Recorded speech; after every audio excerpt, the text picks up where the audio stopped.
Les Espagnols avaient pour habitude de dire que lorsque les musulmans sont venus sur leur terre, ils ont recouvert leur terre d'or. Cela signifie que le musulman, là où il se trouve, il est censé être une valeur ajoutée. Car dans un hadith, le prophète nous dit, alayhi salam, que le musulman est comme une pluie salvatrice. On ne sait pas à quel endroit il va tomber, mais là où il tombe,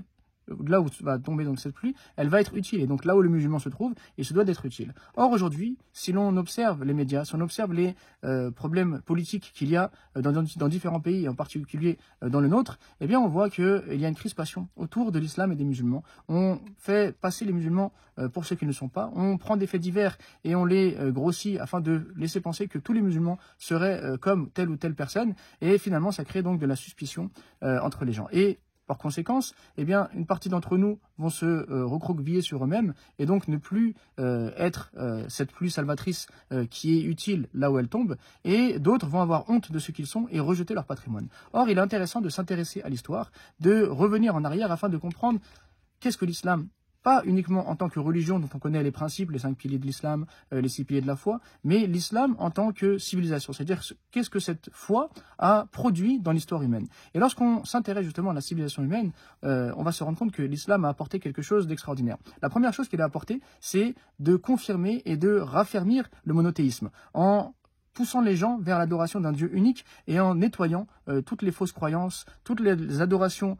fausses autour de telle ou telle divinité qui s'était répandue dans l'histoire humaine. Ce qui est déjà en soi une progression et un mérite énorme pour cette civilisation. Mais également, la civilisation musulmane a développé de nombreuses choses à tous les niveaux, que ce soit au niveau économique, que ce soit au niveau culturel, que ce soit au niveau du développement des villes, au développement des cités, au développement des sciences, à l'apport, on va dire, intellectuel. Et à travers ce livre, justement, la civilisation arabo-musulmane, Issa Petit nous propose de revisiter toute l'histoire de la civilisation arabo-musulmane, de découvrir donc les apports de celle-ci à l'histoire de l'humanité et comment est-ce que donc de nombreux intellectuels, de nombreux savants d'Orient et d'Occident ont témoigné de la grande valeur de l'islam, de la grande valeur de cette civilisation, et comment est-ce que chaque, on va dire, autre civilisation s'est imprégnée, s'est inspirée de ce que l'islam a produit. Et l'islam n'est pas juste on va dire, cette religion, cette civilisation qui est passée et qui a disparu. Non, elle a laissé au contraire des traces à tous les niveaux, que ce soit au niveau de notre vocabulaire, même dans notre manière de parler. Combien de mots sont d'origine arabe, que ce soit au niveau donc des connaissances et des sciences que l'on utilise aujourd'hui, combien sont justement issus de ce que les savants musulmans ont développé. Et donc à travers ce livre, on va avoir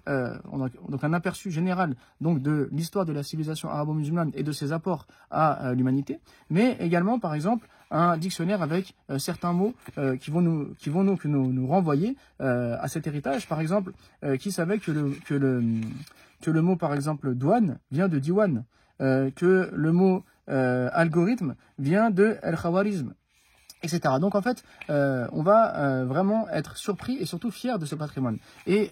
le fait de découvrir des livres comme ça, qui en plus de ça nous cite donc ce que Voltaire a pu dire au sujet de l'islam, ce que Victor Hugo a pu dire au sujet de l'islam, ce que l'islam a contribué à développer en termes de connaissances dans tel domaine qui encore aujourd'hui est utilisé, eh bien ça déjà redonne confiance aux musulmans qui se disent mais en fait je suis porteur d'une identité forte, une identité qui n'est pas qui ne m'est pas réservée mais qui rayonne sur le monde, et donc il est fier de son héritage et il peut alors participer pleinement à la vie de la société sans avoir honte de ce qu'il est. Et à toute personne qui n'est pas musulmane de se dire mais en fait les musulmans ne sont pas juste tels faits divers comme on me le parle en permanence dans les médias ou les réseaux sociaux, mais les musulmans sont aussi un facteur de bien, sont aussi des personnes qui ont contribué à l'histoire humaine, et donc ça peut créer du lien, de la discussion et permettre donc de on va dire redémarrer des relations plus saines, et surtout que chacun d'entre nous participe à la civilisation humaine